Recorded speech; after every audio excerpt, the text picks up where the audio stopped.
I stood right there, next to the buffet table, clutching the crumpled paper in my purse with shaking fingers. My lipstick was smeared, my feet swollen from hours in those darn beige heels, and not a single person had asked me if I was okay. Not my daughter, not my grandchildren, not even my favorite nephew, who once called me his second mom. They all just laughed, toasted their wine glasses, danced around in their fancy clothes like I wasn't even there. Until I reached into my purse, pulled out that thin, faded receipt, held it high in the air, and said, loud enough for the whole hall to hear, I paid for this entire venue. The food, the DJ, the flowers, even the dresses. Every last thing. And not one of you thought to save me a seat. Dead silence. Forks dropped. Eyes bulged. And for the first time that night, everyone looked at me. My name is Martha Anne Reynolds. I'm 84 years old. A retired nurse from Salem, Oregon. Blonde, still proud of my curls when they behave. I was married to the same man, Arthur, for 52 years until he passed away holding my hand one stormy morning. I raised 2 kids, 3 grandkids, and too many casseroles to count. But lately, I've been feeling invisible. It's not the wrinkles or the arthritis that hurts the most. It's walking into a room full of family and feeling like a ghost. And that's exactly what happened last Saturday. It was my granddaughter Emily's engagement party. The event of the year, as they kept calling it. They booked a stunning rustic barn venue just outside Portland, strung with fairy lights and fresh wildflowers. But here's the kicker. I paid for it. Every single dime. Not because anyone asked me to, but because I wanted to. I wanted Emily to have a night to remember, unlike my own wedding, which was held in a church basement with stale cake and paper roses. I offered to cover it quietly, as a gift. But I didn't expect to be erased in the process. The day started off hopeful. I wore my favorite light blue cardigan. The one Arthur used to say brought out my eyes. I arrived early, helped set out hors d'oeuvres, even fluffed tablecloths. Then people began arriving. At first, I thought they just didn't see me. Then I thought maybe they were just busy. But by hour 3, after being bumped into, brushed past, and even having my walker shoved aside by a waiter rushing dessert, I knew. They were ignoring me. Emily never came over. Not once. Her fiancé shook my hand quickly and called me Maureen. That's not my name. My own daughter, her mother, hugged every other guest tighter than she hugged me. My son didn't even show up. He sent a text saying he was stuck in traffic, but posted photos from a sports bar later that night. I stood by the gift table for most of the evening, watching people laugh at stories I wasn't invited to tell. They sang karaoke, took group photos. I wasn't in a single one.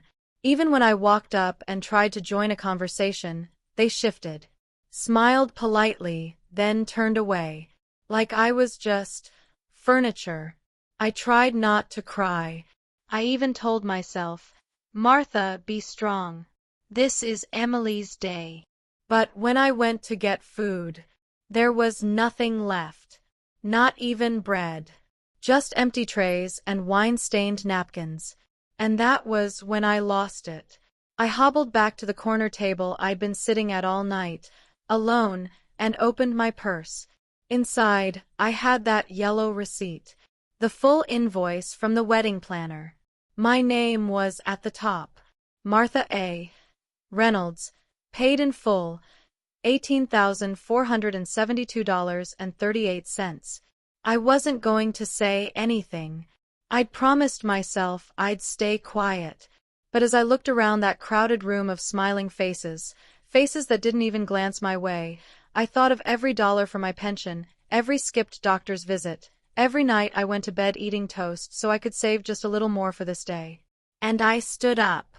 I walked, slowly but steadily, past the dance floor, past the waiters, straight to the middle of the room. And I said what I said. Everything froze. Even the DJ stopped the music. People blinked. Some looked at each other like they couldn't believe what they heard. My daughter whispered something to her husband. Emily turned, holding a champagne glass halfway to her lips. But me. I just stood there, holding the paper, letting it shake slightly in my old hands. I didn't come here for thanks, I added. But I also didn't come here to be treated like I don't exist. Everything froze. She looked me dead in the eye and said, "You were never invited, Mom." The words hit me like a slap. Right there. In front of everyone. My own daughter, Sandra Reynolds, with perfect hair and perfect posture and that fake polite smile she uses for strangers at work, said it to my face. "I told Emily not to invite you because we didn't want any drama," she added coldly. Gasps. From both sides of the room. Someone dropped a glass. The DJ awkwardly faded out the background music. But all I could hear was the sound of my own heart breaking. Because I paid for this. I paid for all of it. And still, they didn't want me here? Let me rewind a little. To how we even got to this moment. It all started 6 months ago, on Emily's birthday. She came over to my house with cupcakes, hugged me tighter than she had in years, and sat me down on the couch. "Grandma," she said sweetly, "I want the kind of wedding you always dreamed of. Fairy lights, live music, fresh flowers, everything." I smiled. Of course I did. She'd always been my favorite. I practically raised her while Sandra was climbing the corporate ladder and her father was off chasing jobs in different cities. So when she asked if I could help pay for it, I didn't even hesitate. I wrote the first check that same day. Over the next few weeks, I sent payment after payment, catering deposit, venue booking, even the down payment for the dressmaker. They promised me a seat next to the family table. Promised I'd give a toast. Promised I'd walk with Emily down the aisle since her father wasn't in the picture. But somewhere along the line, the calls stopped. The visits stopped. The promises faded. When I asked Sandra what was going on, she told me, "You've done enough, Mom. You don't need to be involved in every little thing." I should have known. She'd always been distant, cold. Ever since Arthur passed. She blamed me for everything back then too. The worst part is, she knew I was paying for the entire wedding. She was the one who sent the planner my contact info. The one who forwarded every invoice to my email. The one who had no problem cashing my checks. And now, she was standing in front of me, with that same smug grin, saying, "You weren't invited." I looked at Emily. Tears were already streaming down her cheeks. She tried to speak, but Sandra cut her off. "She's old, Em. Let her sit down before she makes a scene." The room was dead silent. And then something inside me snapped. "I made the scene, didn't I?" I said softly. "Because none of you remembered who paid for all this?" I turned to the crowd. "You see those lights?" I pointed. "I picked them out. You see that jazz band outside? I booked them. And that cake you all took selfies with? That's my monthly medication money." I didn't want credit. I wanted family. I wanted to feel like I mattered. One of the guests, a middle-aged man I barely recognized, Emily's fiancé's uncle, I think, stood up and said, "You mean, you paid for all of this yourself?" I nodded. He looked at Sandra. Then Emily. Then back at me. "That's messed up," he said. "Real messed up." Suddenly, whispers buzzed across the room. People were uncomfortable now. Glancing between plates and phones. Someone whispered, "She paid for everything?" Sandra's face turned red. "You just want attention," she hissed. "That's all this is. You've always wanted to be the center of everything." "Wrong," I replied calmly. "I just wanted to be part of my own family." I could feel my knees shaking, not from fear, from exhaustion, from disappointment, from the weight of years spent pretending it didn't hurt when they left me out. But I stood tall, well, as tall as I could with a curved spine and sore hips. And then, someone stepped forward. Emily. She took the mic from the DJ table. Her hands were trembling, her mascara running. Grandma, she whispered, voice cracking. I didn't know. I swear. I thought you said you couldn't make it. I looked at her, confused. No, Emily. I called you. I left messages. I even sent you an RSVP with a letter. No one replied. Her eyes darted to her mother. Sandra avoided her gaze. That's when Emily turned to her and said, Mom, did you lie to me about Grandma? And just like that, the room turned again, this time on Sandra. Everyone waited for her answer. Mom, did you lie to me about Grandma? The whole room held its breath. Sandra froze. Her hands clutched the edge of the dessert table like she needed to grip something solid to keep her balance. Her voice wavered. I didn't lie, she said stiffly. I just thought it'd be easier if she didn't come. The guests around us gasped. Someone whispered loudly, She paid for everything. Another added, And you tried to cut her out? Emily dropped the mic to her side. Her body swayed slightly, like her entire world had just tilted. You told me Grandma didn't want to be involved, she said, voice trembling. You said she didn't have the energy, that she wanted to stay out of it. Sandra tried to step forward. Emily, sweetheart. But Emily stepped back. Don't call me that right now. She turned to me, her eyes wet and red. Grandma, I'm so sorry.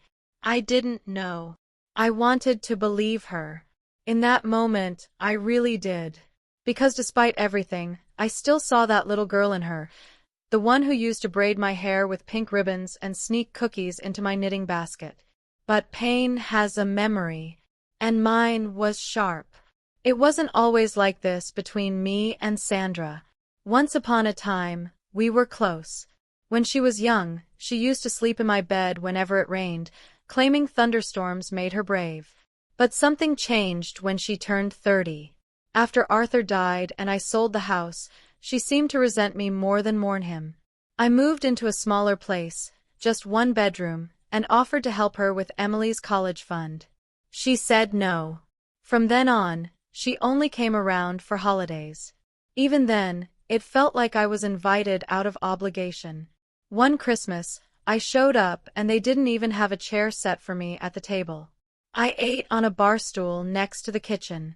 I'd convinced myself she was just busy, that her career made her forget birthdays, that her coldness was stress. But now, seeing her stand there, mouth tight, eyes full of disdain, I realized she'd been trying to erase me for years. Emily walked up to me and took both my hands. Grandma, she whispered. Thank you for everything. I can't believe this happened. Please, please stay.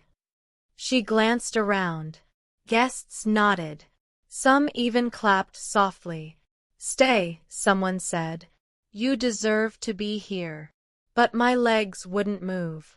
Not forward, not back. It was like I was cemented to the spot. My heart said stay, but my dignity whispered, leave with your head high. And that's when Sandra snapped. She lunged for the microphone and shouted, You're all acting like she's a saint, but she's manipulative, always playing the victim. My entire childhood was about her. Every time I succeeded, she made it about her. Dead silence. Again. Even the waitstaff stopped in their tracks. I blinked and laughed softly. You were an only child, Sandra. There was no one else to make it about. A few guests chuckled uncomfortably, but I wasn't trying to be funny. I was just done pretending. You've always resented me, I continued, because I didn't become small so you could shine. But, darling, I was already shrinking. You just never looked close enough. Emily tried to break the tension. Okay, she said, looking between us. Let's not turn this into a bigger scene. Grandma, please stay. You belong here. I looked at her, at the guests, at Sandra, whose face was now flushed deep red with shame or rage. I wasn't sure which. And then I said the thing I never thought I'd say in my life. I think I'd rather leave. Emily's voice cracked. No, please. I'll drive you home. I'll make it right. I promise. But I just smiled and squeezed her hand. You don't need to make it right, baby. You just need to remember. I reached into my purse, pulled out a second folded slip of paper, and handed it to her. It was the final invoice. Everything I paid. Her eyes scanned it. She covered her mouth. Grandma. It's yours now, I said gently. For your honeymoon. Take it. No one else here deserves a cent of it. Then I turned and walked out the barn door into the cold night air. But I didn't get far. As I stepped into the gravel parking lot, a black SUV pulled up and stopped in front of me. The window rolled down, and to my shock, it was my son, Jack, Sandra's brother. He hadn't been invited either. Mom, he said quietly, get in. I've got something to show you. I stood there, stunned, staring at my son behind the wheel. Jack looked tired, his once dark hair now mostly gray, his eyes soft but heavy with something deeper than fatigue. He hadn't changed much. Still wore that brown leather jacket I gave him when he first moved to Seattle. Get in, Mom, he said again, gently. I hesitated for just a moment, then opened the door and climbed into the passenger seat. The warmth of the heater blasted against my legs. The smell of his cologne, woodsy and familiar, filled the air. He looked over at me and said something that made my heart twist. I wasn't invited either. I blinked. What? I found out about the engagement party from a mutual friend. Not from Sandra. Not from Emily. I called them both.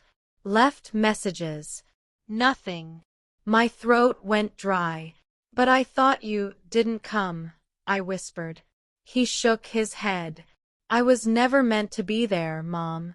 Just like you.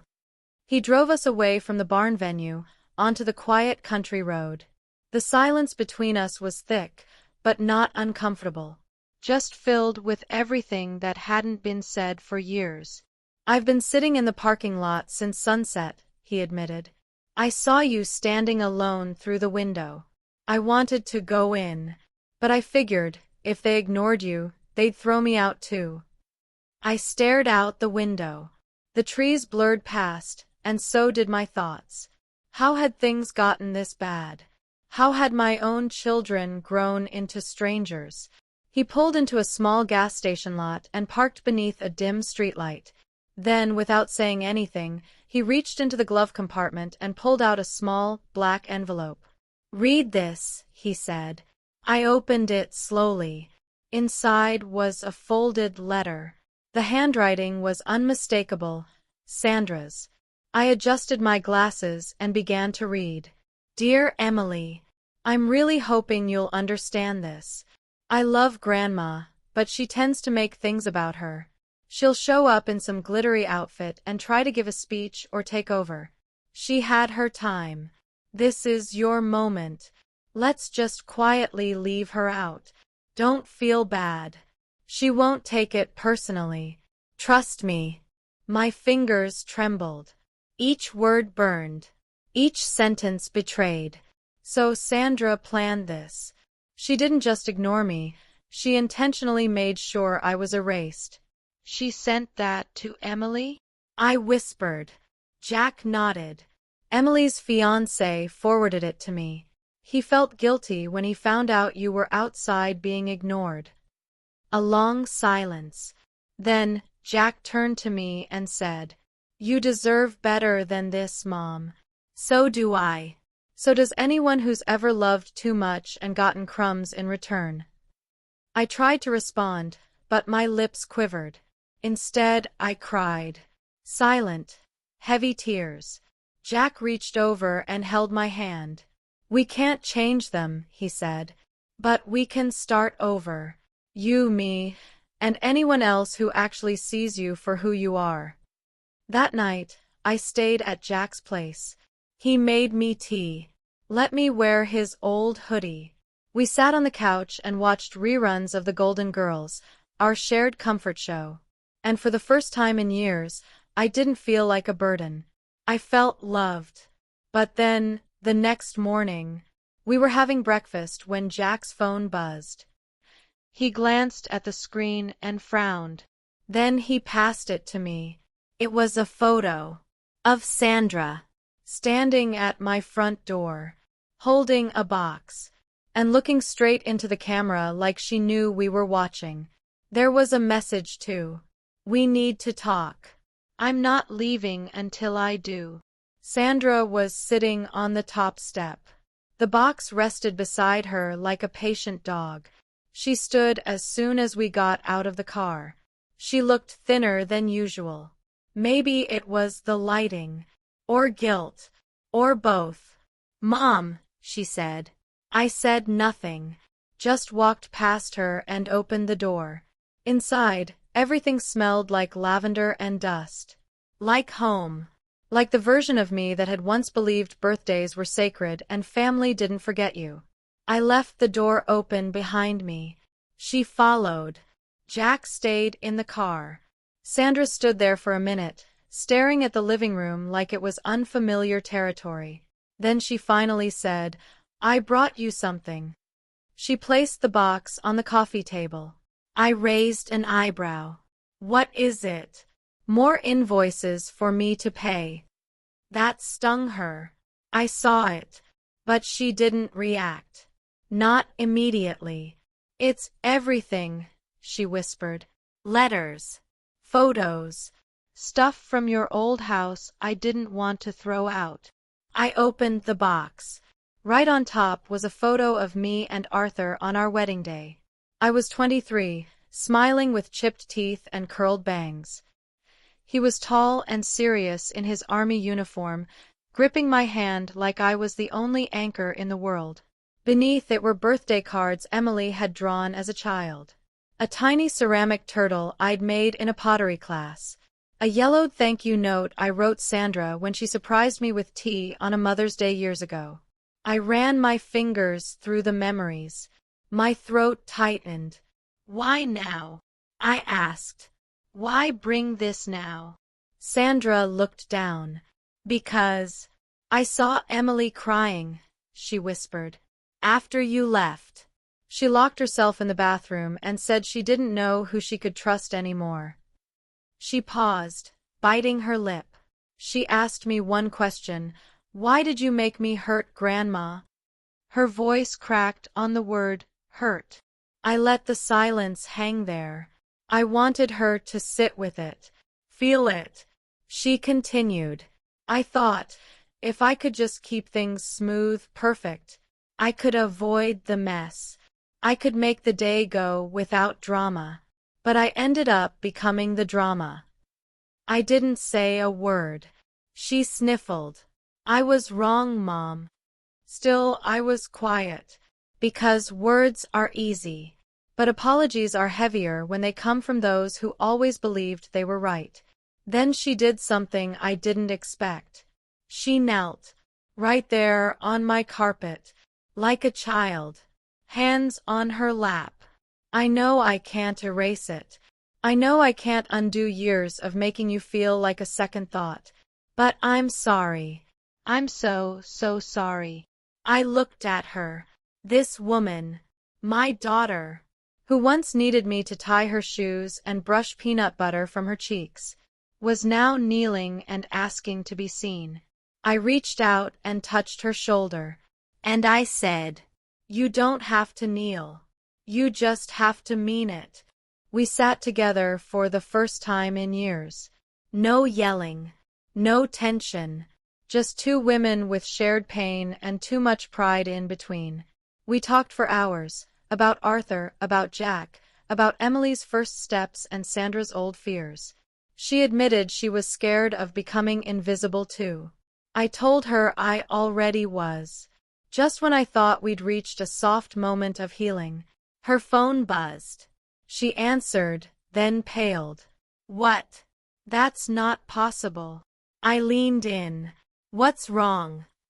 She turned to me slowly, lips parted, eyes wide, and said, Emily just disappeared.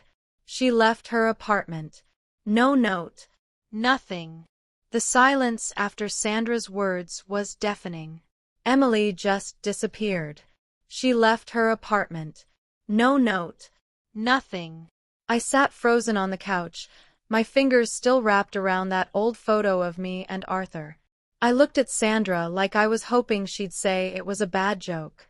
But her hands were trembling. Her lips quivered. This wasn't a joke. This was real. She didn't answer my calls all morning, Sandra said, grabbing her bag. I just thought she needed space after what happened at the party. But her roommate just called. She said Emily didn't come home last night. Her phone's off. All her stuff is there, except her purse and keys. She stood, pacing. What if something happened? What if she... I put a hand on her arm. Let's not panic, I said gently, though inside I was barely breathing. We'll go look. We'll find her. Sandra nodded shakily. Jack was already at the door when we stepped out. What happened? He asked. She's missing, Sandra said. Emily's gone. We drove in silence. Each red light felt longer than the last. Every moment that passed, my stomach knotted tighter. When we reached Emily's apartment, the front door was already open. Her roommate, a quiet, nervous girl named Lacey, stood by the hallway, arms crossed and eyes puffy from crying. She was upset last night, Lacey said, leading us inside. She came home after the party and locked herself in her room. This morning, she was gone. The bed was made, but she didn't take her phone charger, makeup bag, or even her planner. She handed Sandra a small sticky note from the kitchen table. There was only one line. I need to figure out who I am, without everyone else's voices in my head. Sandra burst into tears. I just stood still. My eyes locked on the note like it could talk back to me. Emily was always the peacemaker, the girl who smiled even when she was hurting, who tried to please everyone so nobody would argue. And now she was the one who walked away? I stepped into her bedroom. It still smelled like lilac and cocoa butter. The fairy lights were still on above her mirror. Her closet door was cracked open, and I noticed something. Her old journal. The one with daisies on the cover. It was always locked. But this time, it was slightly open. No lock. No ribbon. I looked at Sandra. She gave a tiny nod. I opened it. The first few pages were filled with doodles. Song lyrics. Daily thoughts. But about halfway through, things changed. I love my family, but sometimes I feel like a prop in a show I didn't audition for. I miss Grandma. I miss when love didn't have strings. Why do I feel guilty for choosing kindness? They keep saying this wedding is mine. Then why does it feel like it belongs to everyone else but me? Sandra leaned over my shoulder, reading in silence. Her face crumbled. I pushed her too hard, she whispered. I made it about me again. I shook my head. No, you made a mistake. But she's finding her own path now. Suddenly, Jack's phone buzzed. He looked at it, blinked, then handed it to me. A message. From Emily. No words. Just a photo. Her feet in the sand. A sunrise in the background. And the caption. I'm safe. Don't follow me. I'll come back when I'm ready. Sandra burst into tears again, this time from relief. I placed a hand over my chest, thanking God she was okay. But something inside me still ached. Because for Emily to feel safe, she had to leave us behind. Back in the living room, I sat with the journal on my lap. There was one last entry, one I hadn't noticed before, written in soft ink, barely visible. Maybe one day, Grandma and I can live together. Just us. And bake apple pies in peace. I smiled through my tears. Maybe it wouldn't be today. Maybe not even next month. But one day, she'd come home. And when she did, she wouldn't be walking into judgment. She'd be walking into love. But just as I closed the journal, Sandra's phone buzzed again. She checked it, and her face was drained of color. It's Emily's fiancé. She looked up at me with shaking hands. He says she left him too. Sandra stared at her phone like it might explode. She left him too? I sat down slowly. My heart had barely recovered from the last shock, and now this. What exactly did he say? I asked. Sandra's voice trembled as she read aloud from the screen. Emily didn't come home. She packed a small bag and left her engagement ring on the bathroom counter. No note. Just gone. She looked up, eyes wide. Why would she do that? She loved him. Jack cleared his throat. Maybe she thought she did. Or maybe, he paused, she realized she was marrying him for the wrong reasons. We all sat there, stunned. The room felt like it had no oxygen. I looked at Emily's daisy-covered journal in my lap again. Slowly, I opened it back up, flipping through the pages, trying to see if we'd missed anything. That's when I found it. Tucked between two pages, hidden behind a loose flap of the back cover, was a folded piece of paper. I gently slid it out. It wasn't like the other entries. This wasn't a journal page. It was a letter. Handwritten. Unsigned. I could tell by the ink smudges and tiny crossed-out lines that she'd rewritten it a few times before finally stopping. It read, I wish someone would ask me if I'm happy. Not how the cake looks or what color the bridesmaids are wearing. I said yes because I was tired of disappointing everyone. Because people clapped when he proposed and I didn't know how to say no without making things worse. But I'm scared. Not being married. Of being erased. Of becoming my mom. She loves hard. But sometimes, it feels like I'm not allowed to be anything but what she needs me to be. And then there's Grandma. The only person who looks at me like I'm already enough. If you're reading this, it means I finally chose myself. And I'm sorry if that hurts you, but for once, I'm not sorry for doing it. We all went quiet. Sandra wiped her eyes. She thinks she's going to turn into me. Jack gave a small, sad smile. That's not what she meant. She's afraid of losing herself. Just like you did when Dad left. Just like Mom did when Arthur died. I placed a hand over the letter. She's not lost. She's trying to find herself. And sometimes the only way to do that is to walk away from everything that made you feel invisible. We sat in silence for a long while. Then Sandra spoke softly. I wish I'd seen her. I mean really seen her. All this time I was planning a wedding, and she was trying to find a way out. She looked at me with tear-filled eyes. Do you think she'll ever come back? I nodded. Yes. But only if we make home a place worth coming back to. The next day, Sandra canceled the wedding. She made the announcement on social media herself. No press, no cover-up story. She simply wrote, The bride has chosen peace, and we support her fully. It went viral. People praised Emily for her bravery, though she wasn't even around to see it. We didn't hear from her for weeks. But she was alive. We got postcards, one from a cabin in Montana, one from a lake in Vermont, one from a sunflower field somewhere in Kansas. All signed simply, "Still blooming. Love, E." In the meantime, Sandra and I began healing, slowly, awkwardly, but genuinely. She started coming over once a week. We baked pies, watched old movies, sometimes cried over coffee without saying why. Jack visited more often too. The three of us, who once stood in separate corners, were now sitting at the same table. Still bruised, but finally together. And then, one sunny morning, there was a knock on the door. I opened it, and there she was. Emily.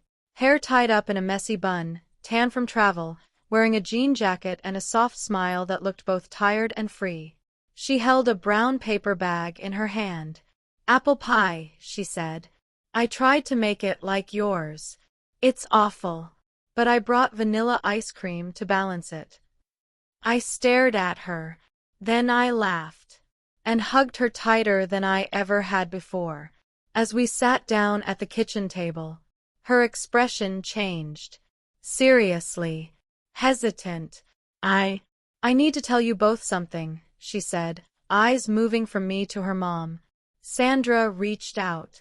"You can tell us anything." Emily took a deep breath, then said, "I'm pregnant." Sandra's hand froze mid-air, still hovering over the napkin holder. My spoon clinked softly against the rim of my teacup. For a second, maybe two, we said nothing. Then Sandra spoke first. Voice soft, almost afraid. "Is it his?" Emily looked down at her lap. She took a deep breath, and then shook her head. "No, it's not Brandon's." Silence again, this time thicker, more complicated. I leaned forward slightly, not with judgment, but with care. "Do you want to tell us who the father is?" I asked gently. Emily looked at me, really looked, and for the first time in a long while, I saw her eyes not as scared or confused, but clear, strong, womanly. "His name is Caleb. He was my friend, long before Brandon proposed. We met during my writing workshop. He made me laugh. He made me feel seen. But I didn't think I deserved someone like him." She paused.